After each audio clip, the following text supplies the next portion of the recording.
আল্লাহ তাআলা বলছেন, তোমাদেরকে আমি মানুষ বানানোর পরে নাবতালিহি, তোমাদেরকে আমি পরীক্ষা করার জন্য আমি তোমাদেরকে দুইটা বিষয় দিয়েছি, সামিআম বাসীরা। তোমাদেরকে আমি শ্রবণ শক্তি দিয়েছি, দৃষ্টি শক্তি দিয়েছি। এই শ্রবণ শক্তি দিয়ে গান বাজনা নয়, তোমরা ওয়াজ শুনবা, ভালো কিছু শুনবা, ভালো কথাগুলো যে বলে তার ভালো কথা শুনবা। আল্লাহ রাব্বুল আলামিন সামিআম বাসীরা, তিনি আমাদেরকে বসিরত দান করেছেন, চক্ষু শক্তি দান করেছেন, চোখ দিয়ে দেখার শক্তি দিয়েছেন। এই চোখ দিয়ে যদি আমরা গান, নাচ, ফালাফালি, দফাদফি দেখি, তাহলে আমরা আল্লাহর প্রিয় গোলাম হতে পারি না। এই কথা বলেন ঠিক কিনা? এজন্য আমার ভাইয়ের, আল্লাহ রাব্বুল আলামিন আমাদেরকে সামিয়াত দিয়েছেন, শোনার শক্তি দিয়েছেন, দেখার শক্তি দিয়েছেন। আর আল্লাহ রাব্বুল আলামিন এটা দিয়ে আমাদেরকে চান আমরা কারা আল্লাহর প্রকৃত গোলামি টুকুন করি, এটা দেখার জন্যই দিয়েছেন। বলেন আল্লাহু আকবার। আমার ভাইয়ের, আল্লাহ রাব্বুল আলামিন তারপরে বলছেন, ইন্না হাদাইনাহুস সাবিলা ইম্মা শাকিরাও ওয়া ইম্মা কাফুরা। আল্লাহ রাব্বুল আলামিন আবার বললেন, গোলাম জেনে রাখো, জেনে রাখো, আমি তোমাদের রব, আমি তোমাদের আল্লাহ। ইন্না হাদাইনাহুস সাবিলা, আমি তোমাদেরকে হেদায়েতের রাস্তা দেখায় দিয়েছি। বলেন না আল্লাহু আকবার। হেদায়েতের রাস্তা আল্লাহ দেখাইছে কি দেখায় নাই? আল্লাহর হাবিব সাল্লাল্লাহু আলাইহি সাল্লাম সাহাবায়ে কেরামদের সামনে মসজিদে নববীতে একদিন ছোট্ট একটা কাঠি নিয়ে নবীজি মসজিদের সামনে মাটির মধ্যে অনেকক্ষণ আঁকাআঁকি করলেন। আঁকাআঁকি করার পরে, আঁকিবুকি কাটার পরে নবীজি সরল একটা রেখা টান দিয়ে বললেন, হাযা সিরাতাকাল মুস্তাকিম। বলেন আল্লাহু আকবার। এজন্যই আল্লাহ রাব্বুল আলামিন আমাদেরকে শিখায় দিলেন, গোলাম তোমরা পড়তে থাকো, ইহদিনাস সিরাতাল মুস্তাকিম। আমরা প্রত্যেকে 5 ওয়াক্ত নামাজে প্রত্যেক রাকাতে সূরা ফাতিহা পড়ি কি পড়ি না? আরে কথা বলেন। প্রত্যেক রাকাতে বলি, আল্লাহ তুমি আমাদেরকে সিরাতাল মুস্তাকিমের পথে চালাও, আল্লাহ তুমি আমাদেরকে সিরাতাল মুস্তাকিম দান করে দাও। আমরা বারবার আল্লাহর কাছে চাই, বারবার আল্লাহকে বলি, ও আল্লাহ তুমি সিরাতাল মুস্তাকিম দান করো। আল্লাহ রাব্বুল আলামিন বললেন, গোলাম আমি তোমাদেরকে ইন্না হাদাইনাহুস সাবিলা, নিশ্চয় আমি তোমাদেরকে হেদায়েতের পথ, সিরাতাল মুস্তাকিমের পথটা দান করেছি। ইম্মা শাকিরান ওয়া ইম্মা কাফুরা। তোমরা চাইলে যদি হেদায়েতের রাস্তায় ঢুকতে পারো, তোমরা আবার চাইলে নফরমানিও করতে পারো। কারণ তোমাদেরকে ইচ্ছা শক্তি দেওয়া হয়েছে। তোমাদেরকে ইচ্ছা শক্তি দেওয়ার মাধ্যমে তোমাদেরকে ফেরেশতাদের চাইতে তোমাদের সম্মান বাড়ায়া আমি আল্লাহ তোমাদেরকে আশরাফুল মাখলুকাত বানায় দিয়েছি। বলেন সুবহানাল্লাহ। এজন্য আমার ভাইরা, আল্লাহ রাব্বুল আলামিন যেহেতু আমাদের উপরে রহম করেছেন, দয়া করেছেন, আমাদেরকে সিরাতাল মুস্তাকিমের পথ, হেদায়েতের পথ বাতলে দিয়ে বলছেন, গোলাম তোদেরকে 2টা পথ দিছি, তোরা চাইলে হেদায়েতের পথ গ্রহণ করতে পারিস, আবার চাইলে হেদায়েতের পথ বাদ দিয়ে কুফরির পথ, কাফেরদের পথেও তোরা চলতে পারিস। এখন আমাদের দায়িত্ব হলো আমরা কোনটা গ্রহণ করব আর কোনটা ছেড়ে দেব। কথা বলেন ঠিক কিনা? আমার ভাইয়েরা, তারপর আল্লাহ রাব্বুল আলামিন বলছেন, যদি তোমরা, এতক্ষণ পর্যন্ত আল্লাহ মিষ্টি মিষ্টি কথা বলছে, এখন এসে আল্লাহ একটু ধমক দিছে। এবার আল্লাহ রাব্বুল আলামিন বলছেন, গোলাম তোমাদেরকে এবার শোনা দেই, শোনো। ইন্না আ'তাদনা লিল কাফিরিনা সালাসিলা ওয়া আগলালাহু ওয়া সাঈরা। আল্লাহ রাব্বুল আলামিন বললেন, গোলাম তোমাদেরকে এত মিষ্টি কথা বলার পরে, তোমাদের নাম পরিচয় না থাকার পরে তোমাদের কোনো ইজ্জত সম্মান না থাকার পরে তোমাদেরকে সম্মান ইজ্জত দিয়েছি, পরিচয় দিয়েছি। তোমাদেরকে আমি এত চমৎকার করে সামিয়ত, তোমাদেরকে শোনার শক্তি দিয়েছি, তোমাদের বসিরত, তোমাদের দেখার শক্তি দিয়েছি। তারপরে আমি আল্লাহ তোমাদেরকে হেদায়েতের পথ, সিরাতাল মুস্তাকিমের পথটা দেখায় দিয়েছি। এত কিছু দেওয়ার পরে, এত কিছু করার পরে তোমরা যারা আমি আল্লাহর হেদায়েতের পথে, সিরাতাল মুস্তাকিমের পথে, সঠিক পথে চলতে ভালো লাগে না, তাদের জন্য আল্লাহ রাব্বুল আলামিন বলছেন, ইন্না আতাদনা লিল কাফিরিনা সালাসিলা আগলালাও ওয়া সাইরা।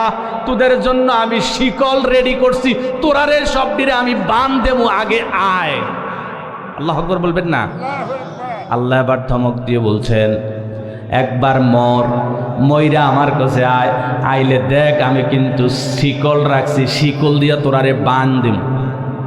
শুধু বান দেবো এরকম না, আগলালান, শিকল দিয়া বান তো দেমু সাইরা, শুধু বান দিয়া সারমু এরকম নয়, বান দেওয়ার পরে তোদের জাহান্নামে ফেলমু। সুবহানাল্লাহ কর না? আল্লাহ কত চমৎকার কথা বলে, কত চমৎকার করে আল্লাহ রাব্বুল আলামিন বললেন, গোলাম এতক্ষণ পর্যন্ত তোকে কত মায়া করে আল্লাহ বলছে। দেখেন না ভাই, কত মায়া করে আল্লাহ বলছে, এই গোলাম দেখ, তোর কোনো অস্তিত্ব ছিল না, কোনো নাম যশ পরিচয় কিচ্ছু ছিল না, আমি দিছি। তারপরে আল্লাহ বললেন, তুই চোখে দেখতি না, চোখে দেখার শক্তি দিছি, কানে শুনতি না, শোনার শক্তি দিছি, সব দিছি। দেওয়ার পরে বলল যে আল্লাহ, এবার বলল যে আমি তোকে ইহদিনাস সিরাতাল মুস্তাকিমের পথটাও দিছি, এবার ইহদিনাস সিরাতাল মুস্তাকিমের পথে একটু চল। এই চলতে দেওয়ার পরে এরপরে যে চলবে না তাদেরকে আল্লাহ ধমক দিয়ে বলছেন, চলবি না তাহলে তোর জন্য আগলালাও ওয়া সাইরা, তোর জন্য শিকল রেডি, তোরে বান দেব আর জাহান্নামে জ্বলন্ত আগুনে ফেলে দেব। ভাই একটু চিন্তা করছেন আল্লাহর কথা? কত চমৎকার করে রব বলেন, আল্লাহ কত চমৎকার করে, কত মায়ার সুরে সুরে এতক্ষণ ডাকছে। ডাকার পরে এরপরে যে শুনবে না তার জন্য কঠিন শাস্তির কথা বলে দিয়েছে। এই জন্য আমার ভাইয়েরা, আল্লাহর গোলাম হওয়া দরকার আছে না নাই? কথা বলেন না? আমরা কি শুধু আল্লাহর গোলাম, না গোলামের ঘরের গোলাম? হ্যাঁ, শুধু গোলাম নয়, আমরা গোলামের ঘরের গোলাম। আমার বাপ দাদা 14 গোষ্ঠী আল্লাহর গোলাম। কথা বলেন ঠিক কিনা? হযরতে ওমর রাদিয়াল্লাহু তাআলা আনহুকে একদিন ইমামে হোসেন রাদিয়াল্লাহু তাআলা আনহু দুজনে খুনসুটি করতে গিয়ে একটু রেগে গিয়ে বলছিলেন, তুমি তো আমার নানার গোলাম। কি কর? তুমি আমার নানার গোলাম। হযরতে ওমর দৌড়ে গেছে, ইমাম হুসাইন আপনি যেটা বলছেন আপনি বুঝে শুনে বলছেন? হ্যাঁ বুঝে শুনে তো বলছি, সারা দিন আমার নানার পিছনে খাদমত করো, আমার নানার কথা শোনো, আমার নানার সাথে থাকো, আমার নানা যা কয় যেমনি কয় সবই তো শোনো, তো তাহলে তুমি আমার নানার গোলাম না? হুসাইন আপনি বলছেন, ঠিক বলছেন, তো লিখে দিতে পারবেন? ও পারবো না কেন, অবশ্যই পারবো।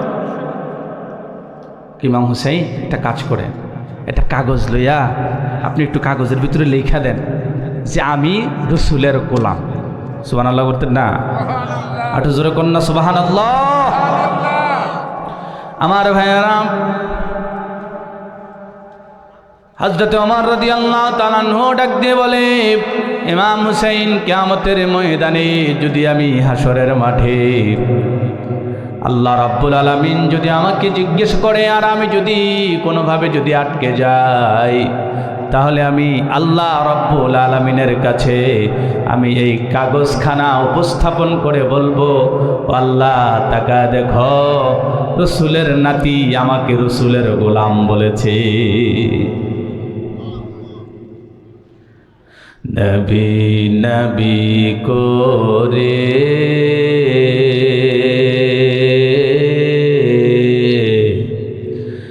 আর কত কাল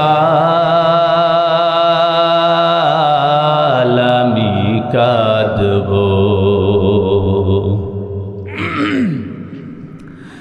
নবী নবী করে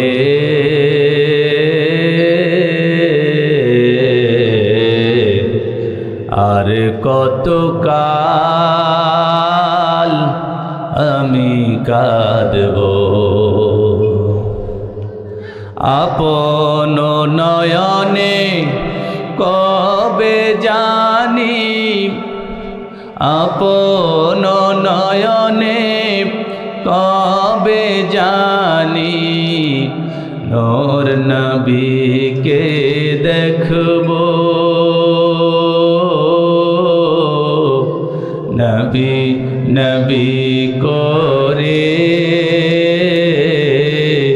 আর কত কাল আমি কাঁদব। নবী নবী করে আর কত কাল আমি কাঁদব।